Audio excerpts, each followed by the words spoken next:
When I heard the word local, I'm like, I'm already doing that. I've been in my present location, my studio, with my wife and family for about 17 years. And our main focus to get out of the city and move to where we are is to become really in tune with local materials.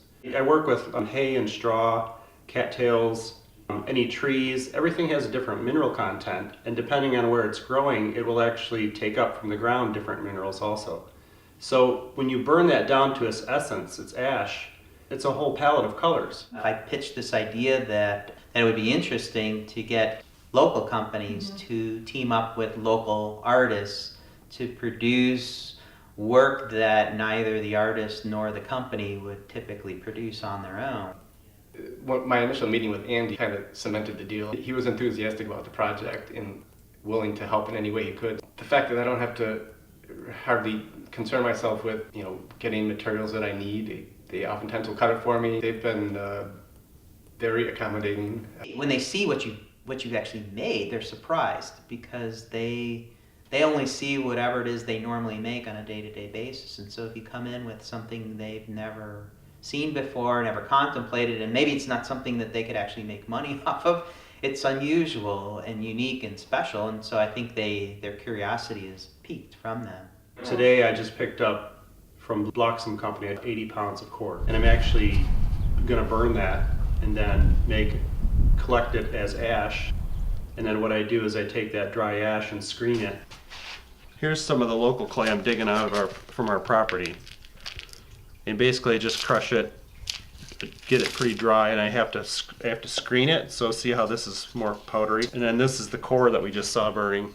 And the test I ran for this particular load was a 50-50, equal parts of each. Okay. And then that's what this is. This is just with water added to it. But this needs to be kind of the consistency of like thick milk, so then it can go on to the pots. I do a lot of, it's called throwing on the wheel. So that's the process of making functional work. So I make a lot of cups and bowls and plates and teapots.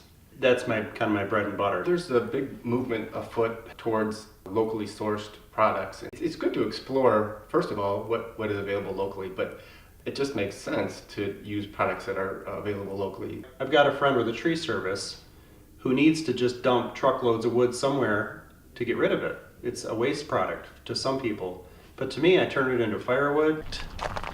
This is all the firewood we need for the studio and the house and firings for a year. I turn it into heat for my family. We cook with it. We have ovens, bread ovens and pizza ovens. We heat that.